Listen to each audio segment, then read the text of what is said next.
YouTube, it's Imhotep one more time. Okay, so on this video, I want to go over something. I'm not going to play a match this time, but I do want to go over some things in civilizations. I do play, as you can notice in my videos, mostly Mongols, so let's go right into it. I want to just go ahead and showcase to newer players certain things that maybe you're not familiar with. Maybe just go through people that are looking into Mongols, maybe, just go through all the different things. So, I'm going to go ahead and read our Mongols information over here on the left side, and then I'm going to explain it a little bit as I go on. But it's going to hopefully be a short video. I know I make some long ones, so anyways. It describes them as masters of mobility in mounted warfare. The Mongols can easily relocate their camps. They gain economic benefits from setting up near stone outcroppings and from raiding enemy buildings. Enemies must deal with cavalry attacks from the opening moments of play. So, Great Dominion is one of their benefits. All buildings can be packed up and redeployed to a new location. So, on all of their buildings, when you open it up and you click on it, they have this little button that's automatically bound to T. That's the default bound. It will pack up, and it becomes like a caravan, and it can move. It's really good. It's honestly one of the reasons why I really like them, because my buildings can move around. Not only for oopses and mistakes and where I put things, but also to maneuver around the play and how players are doing things and such. You can also run from artillery. It's kind of cool. Okay, next one. Forgo the need to build houses and begin the game with maximum population. So, there is no Mongol house. You automatically have everything, your full population, all 200. You never have to worry about houses, people destroying them, getting the wood for them, all those things. Really, really cool. I think it's a good boost at the beginning of the game. You don't have to run around. Also, because of that, they start with 50 less food than every other civilization, because they don't have to build a house on top of it. I believe it's 50 less. I could be wrong, correct me if I'm wrong, but anyways.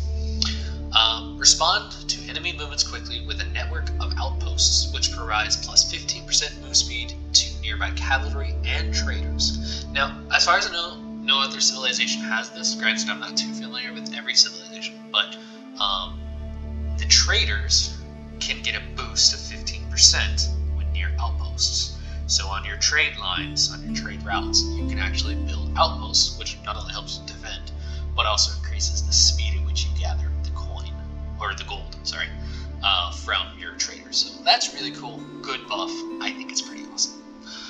Okay, our next one. Khanate. Field the mighty Khan in the Dark Age, Age 1, to provide powerful bonuses to all nearby military units with signal arrows. Khans and scouts can deploy the scouting falcon ability to keep watch over the surrounding area. So, Khans and scouts get this one here. They can deploy, one of their abilities is the falcon. It basically gives you 30 seconds of vision over an area, but it just stays in a circle. I think it circles, but it stays in an area, and it continues giving you vision. Really cool. Nice way to look at things, see if anyone's moving around, or even watch over what your opponent is doing for 30 seconds. And I think it has a cooldown of a minute, something like that for all of the different abilities. And then you also have the signal arrows. One gives you boost movement speed for 3 seconds. Actually, I think, let me see, can I... you know what? There is no Khan in here. Well, I didn't realize that. Okay, we can't look at the Khan from here in his stats and things, but nonetheless, he gives you that one. He gives you one to increase the rate of fire for arrows, and then one to increase the armor of nearby units, all for only 3-5 seconds at a time. It's very small bonuses, but it's pretty good for early in the game. It makes a difference. You can make a difference of killing an opponent character or not, or surviving with the Khan, because he gives the boost of speed as well.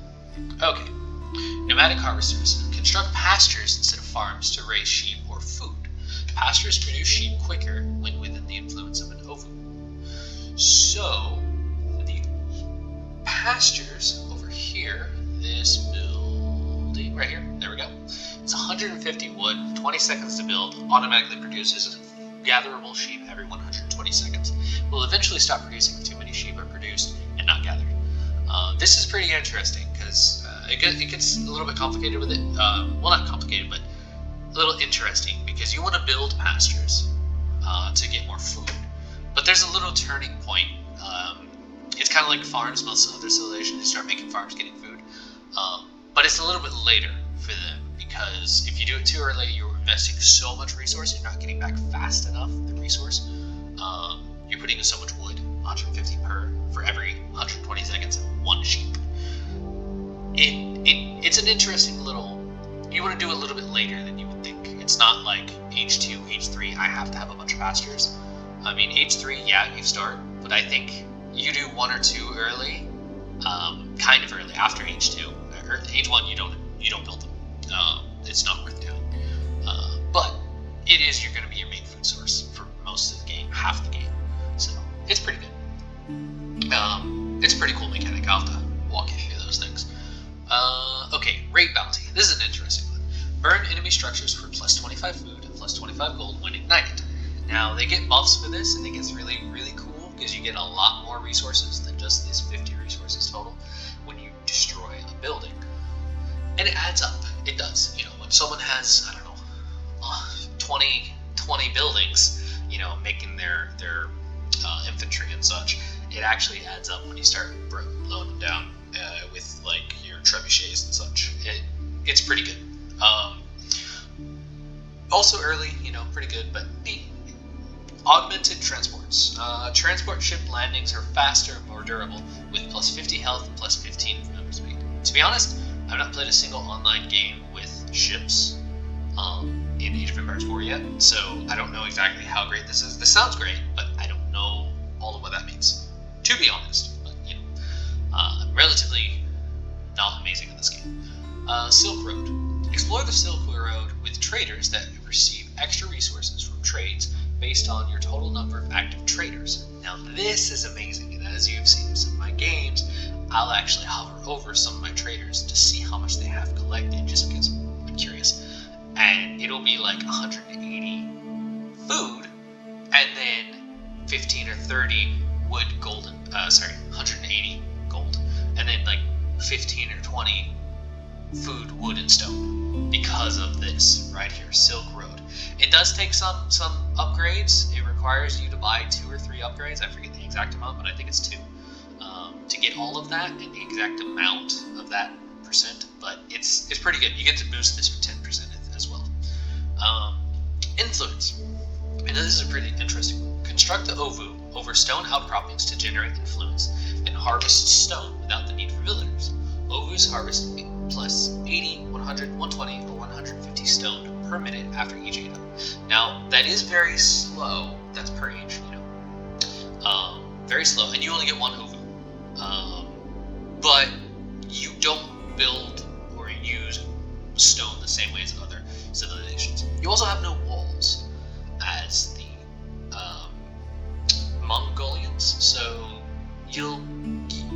it's interesting. You get it for your outposts. That's like your only defensive building at all. Your outposts get it for their upgrades with cannons and such like that. They cost a certain amount. I think a cannon is 300, so it ends up adding up. But you use it for other things, though, not building. Buildings within the influence of an Ovu are able to double produce units or research improved versions of technologies using stone. So let's say your character, your unit you're building is 50 food, like a villager is 50 food, I think. You add in some stone on that, only if they're within the circle around the Ovu, then you get to produce 2 of them for plus stone. It's 50 plus stone. So the stone costs the second one, but it's kind of like producing them for free. It's because you don't use as much stone in those things. Granted, you also get improved versions of technologies. So, like, sure, here, Damascus Steel, well, there's a version of Damascus Steel, or of the increased melee damage, that's really what it is. This one, there's 1 upgrade in there on a blacksmith around an Ovu plus stone. increase. So actually, they have the most technologies, technically, the highest upgrades, the most upgradable of all of the civilizations. As far as I understand, they have the most upgrades. I don't know if they'll be the strongest units per se because of stats and things, but you know, all of these things you get an extra boost. So it's 1, 2, 3, 4, 5, 6, 7, 8, 9, 10, 11 more technologies for them in their blacksmith alone. So on and so forth with the rest of the buildings and upgrades and technologies. So it's really cool. It is expensive because you got to buy things, you know, twice, double, triple times. But it's an investment and you end up being really strong. Okay, unique units. Con, which is your horse archer that scales in strength and unlocks the single arrow abilities after each age up. You knew about that. Oh, here it is. Here's the stats I was looking for. Maneuver arrow is move speed by plus 0.5 tiles per second. Attack speed arrow is attack speed increased by 50%. Armor arrow, armor increased by 2. It's 2, not 3. The Mega Die horse archer that can fire while moving in all directions. Really good early unit. Very powerful, but gets hard countered by archers. Like, you can't take on an archer. I think it takes like 3 Mega Die to take on 1 archer. And they were a lot more expensive. They're 120 food and like 30 wood, 20 wood, something like that. And then it's 120 stone to double use them. So it's a give or take. You can either like wreck shop with these if your opponent was being greedy, or you can get absolutely demolished because you spend all this resource and they just say, okay, I got 10 archers. Boom, you're dead. Traction trebuchets, the next one. Faster move speed, setup time, and attack speed. So what we were talking about, there we go. The traction trebuchets right here. This guy, he's also cheaper, by the way. 450 wood and 150 gold versus I think other civilizations have 500 wood. So it is cheaper, it's more maneuverable, it's quicker, it's a cheaper version. But because of that, the small change, I think it's actually better.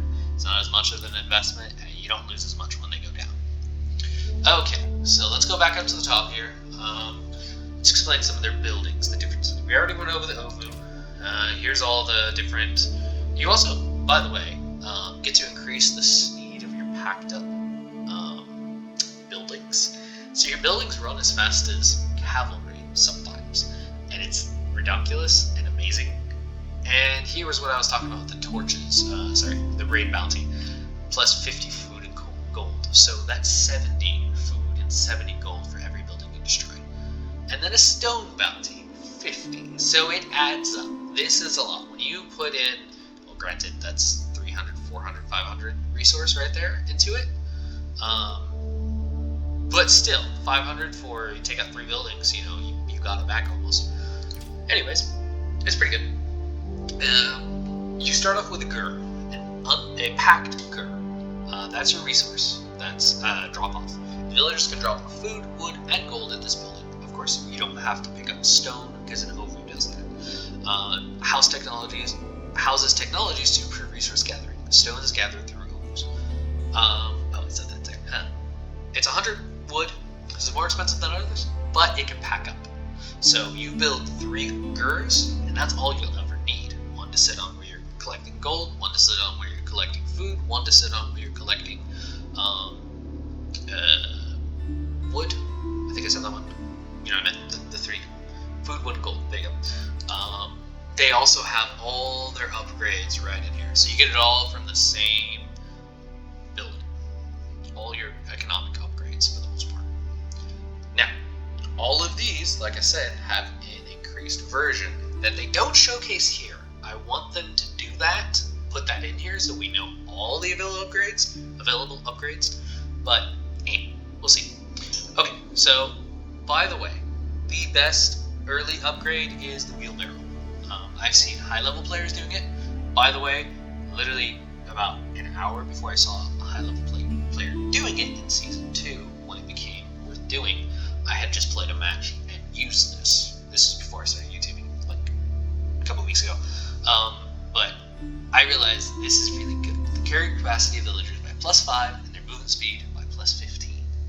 Now I didn't realize that you should force and rush this literally off the bat. So have your villagers right off the bat go collect some wood, and then go collect coin. Just all of them, basically. You'll see in my games, I'll put some villagers to collect food, so I never run idle on my town center, and that's good. You should do that. I've also heard higher level players, and there's a YouTube channel called Aussie Drongo that he shows a lot of other players that do this when they do their early build. But anyways, this one's really good for the Mongols. I'm not sure the stats of everything. I think it should be good for every civilization, but I think others have better things, and I'm just not too familiar with all. Survival techniques is cool. I end up not hunting meat that much, so sometimes I've tried to go without it, and you know what? I still won the match. So. Professional scouts, I never get either for the same reason. I don't have my scout go kill and grab. It's also too expensive. I can't call it worth doing it. I'd be faster, just wheelbarrow and go. Of course, all these upgrades. I think you covered that well. Let's move on. Of course, you get early spearmen with the Mongols. That's our age 1. You also get scouts and early horsemen, so you do have options there. The archery range is an age 3, so you can't do that yet. You have to wait on that. Okay, I'm sorry, not age 3, age 2. That's 2. 1, 2, 3, 4. That's how this works. So that's your 2 early options: the spearmen or the early horsemen. It's really however you want to do it. It depends on. It's more reactive, especially with the Mongols. They're a more reactive civ. You can go back and forth with whatever you need. That's why scouting is important, figuring out what you're going against. For the most part, I find myself building both of these and then double producing one or the other and producing the other normally. Just because, like my last video I posted, I double produced scouts and spearmen and early horsemen. It's 100 food, 20 wood, and then 60 food, 20 wood. So it's the same ratio, a lot more food, but yeah, pretty good feudal stuff, shenanigans. They do get lancers in age 3. The lancers are very powerful. It's their version of the knights. I believe lancers aren't as good as knights, but they're very similar in stats and such. But yeah, and of course, age 3 they also get men at arms in Mongols. Let's see. Honestly, I don't know much about the docks. You get all these different things. Of course, you get your piracy, which is destroying buildings again. Oh no, when sinking an enemy ship. I didn't know that.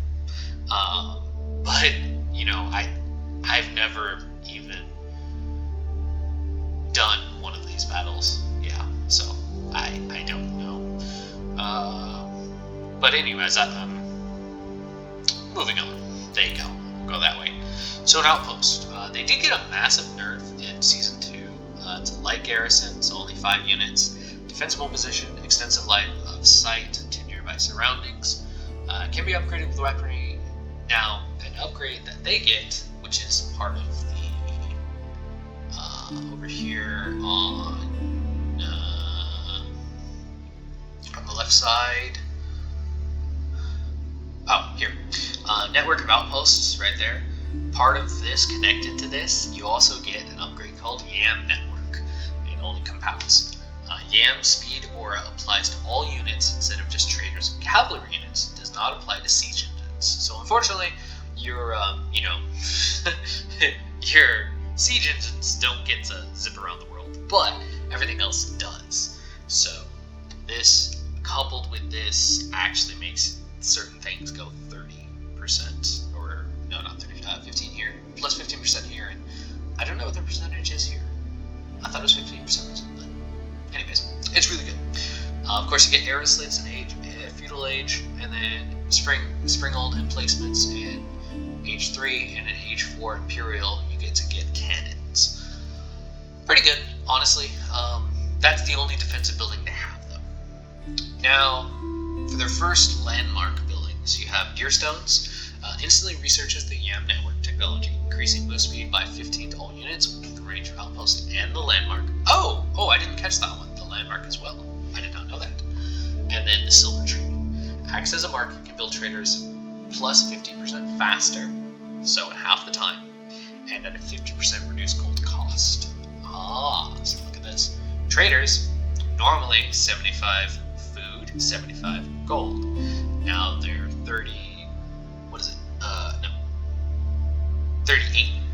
37 and a half? Yeah, 37 and a half resource, I guess. I don't know what they do with that half, but, unless I'm bad with math, but, yeah. Traders, if you're unfamiliar, I'm sure you are familiar, but generate gold when assigned to trade with the trade outpost or another player's market. The distance between the trade target and the market determines the amount of gold. Once assigned to a trade, the trader makes repeated trips between its home market and the trade target. You can assign a new home market if you wish to. So you pop them out for, like 75, 30, 100 resource right here. Pop them out of the silver tree, and he gets half the time. Instead of being 35 seconds, it's 17 and a half seconds. Let's see. Actually, let me see if it's different stats in the market. Nope, same stats. Okay, so yeah. So that is the reduced. It doesn't tell you the reduced amount, but that is the reduced amount from the silver tree. Would be 17 seconds. And cool thing, if you build it over in Ovu, you get 2 in 17 seconds for 100 resources. Then plus whatever the stone amount is, but I mean negligible considering that's what it's for. So it's pretty cool. It's pretty cool. You actually get to early, very, very early, right as you pop into H2, build traders out the wazoo with this, and also either barracks units, stable units, or archery units right as you get into H2. So that's pretty awesome. I think it's a good, cool play. Now here's stone commerce. Causes them to supply 10% stone to their trades. I have 90 more active, so when you get to 9, you unlock all the bonus upgrades and such for the Silk Road and get all those things, and then you get an additional bonus for stone. It adds up. You have a lot of stone incoming. It's pretty cool. So we already covered the pasture. Of course, town center. 900. It's only 900 wood, no stone. Produce, everything else the same as the normal one, except for the normal town center. I think it's similar for all civilizations. Your landmark town center has an automatic shot arrows against enemies. The additional ones do not, and I believe they have less villager population. But it's pretty good. People do multiple TC builds all the time. Of course, market, we already covered that. Blacksmith, I actually covered that as well. There is no university, by the way, for this civilization. Other civs have like 3 or 4 buildings to do all this. We only have blacksmiths in the Mongols. Battering rams, by the way, you can get siege engineering, melee and range infantry can construct siege towers and battering rams in the field. So these two get to be made in the field right from here. Also, if you get the upgraded version of siege engineering, you get additional buildings units you can make in the field. So very cool, very cool. Your next landmark choice is the Kurultai. I'm sorry if I'm butchering it. Here's nearby. Heal, if I can say the word, heals nearby units within its aura by +1 every 1 second. Activates an additional +25% damage to all units when the con comes within range. I'm not sure what that range is, but it was pretty close. So if the con's nearby, your units all deal more damage. So actually, you can do this as like a forward. If you're aggressive, do this as a forward or defensive. Honestly, it's more for combat. Is really what it is. That's what it's a military landmark. Then you have your economic landmark, the Steppe Redoubt. Acts as a gur, so your drop-off site. But gold dropped off at this landmark is increased by +50%. So instead of having 15, 30, 20, 10, whatever resource, it's double that. So instead of your villager dropping off, double the amount. And it can pack up. So you can have permanent collected gold from gold veins, double the amount. It does die off because when you run out of gold veins, this basically becomes useless and you just gotta hide it. versus this one stays for the long game and gives you more damage until it gets hit by a trebuchet. Anyways, you know, it happens to me. But you've seen in some of my videos that this has been very powerful, and in some of my videos this has been very powerful. It's pretty cool. Okay, next, prayer tent. Honestly, I always forget to make shamans. This sucks. You get some pretty good upgrades, increase their health, increase the healing, piety, health. Now, this one, monastic shrines. Monasteries allow improved production in their districts even without an ovu. Production, hold on. I'm not sure exactly what this does. I thought it was talking about, like, my increased special technologies, but then I tried it and it didn't work. It may be I can double produce. Is that what it is? Someone tell me. I don't know exactly what this does, but I buy it and I can't figure out what it's doing. Tithe barns, relics placed in a prayer tent, provide an incoming of plus 30 food, wood, and 30 stone every minute. So this one's really good. You should collect all of the relics on the map that you can with your shamans, even though other civilizations do it better. Holy Roman Empire looking at you, or Rus, both of them I think. The tithe barns though gives you a big bonus, so I'm not sure what other civilizations have that. Like I said, I'm not too familiar with them. I'm only ready to do this video on the Mongols. Seeds Workshop, of course, we get Springolds, we get Mangonels, we get Traction Trebuchets, we get Bombards. Springold is anti-siege, Mangonel's anti-infantry, or units really. It can take out cav, it can deal the same amount of damage. The problem is they move fast. So this lobs basically like a bunch of rocks to spray an area. Traction Trebuchet is the really, really discounted good version of the Trebuchet. Good against buildings, does not hit units, does not fire fast enough or have fast enough travel time. Bombards. Now, these take down buildings easy and also take out units pretty good, but they're better against buildings for sure. All of these things except the Springold are. Of course, you have your upgrades, increased movement speed of engines, increased Springolds, upgrade. Now this one, reduce the reload time of Mangonels. Mangonels normally have a reload time of, it's not here. I think it's like 4 seconds or something like that. 3 seconds, 4 seconds.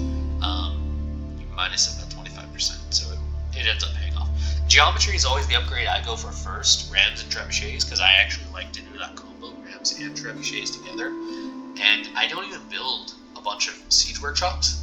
I'll build one to get like my upgrades and such on it, to get this, but I actually will always go for, sorry I passed it, Blacksmith, and then I'll get Siege Engineering, and then I'll have my 20 or 30 or 50 infantry units here, you know, these guys, or the archery range units. All of my infantry build out in the field, all of these things. And it actually works out pretty well. They can't make bombards. That's one thing, they can't make bombards. But with these three things, you basically have it covered, to be honest. Okay, so let's close that one up, and let's move on to our next landmark, our final, well, kind of final landmarks. The White Stupa acts as an ovu, produces 240 stone per minute without a stone outcropping. So infinite stone from this thing, and also from our traders, and also from destroying buildings. And I think there's one more way to get it, I forget, but yeah, it actually adds up. I think you get a lot of stone if you do it right with the Mongols. Or Conganate Palace spawns a cavalry army of horsemen, Mangudai, or Lancers every 90 seconds. I'm not sure how many it is. I've only used this like once or twice, but yeah, it gives you an army of them. Depending on how upgraded your units are, it gives you groups of them. I don't know. I've rarely used this. Rarely seen it good, especially for 90 seconds. You get a new army. I don't know. Some of these units build in 30 seconds, 22 seconds. So. I don't know about that one. I like the White Stupa though because of the stone. Reason why I think the stone is better, like I said, I can build around my infinite ovu, right? here, the white stupa, I can build around this a bunch of barracks or a bunch of whatever I want and double produced units. So that stone does become useful. I always forget about it in match, and you always see me like 10,000 stone, but I have used it. I have. Don't worry. Just not always. Okay, and then of course you got your wonder. By the way, you only need 3 resources. It's still the same quantity. It's not 6,000 of 4 resources. It's 8,000 of 3.